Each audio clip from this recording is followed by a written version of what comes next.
Welcome back. Time now for today's pole position. Hala.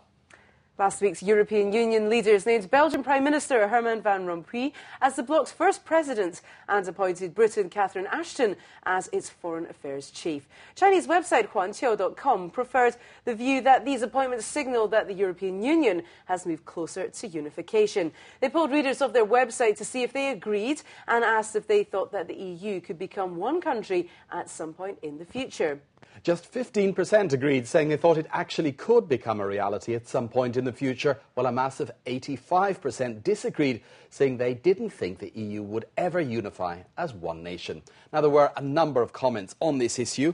The first one saying that the EU was created first and foremost because of mutual economic benefits and that individual countries don't want to be weak on the world stage, so they might in fact unify in the future to present a stronger unified front. Absolutely. Another person here says there are too many countries in the EU and the leading European nations have lots of problems with each other. Then a comment from Xiao Jie, who says that each country in the European Union has its own definite culture, and if the EU can become one country, then he says the whole world could also become a country. He thinks that they can remain very close, but he doesn't think that they will ever become actually a single country. Yeah, there's another user here saying they don't think the EU can become one country. Conversely, the EU may end up splitting apart in the future. The different interests of the different nations will never go away.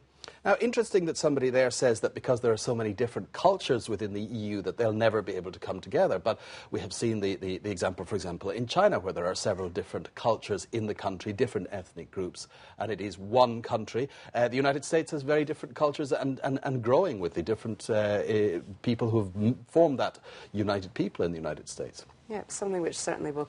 Now stay with us here on BON News, continuing next with Straight from the Street.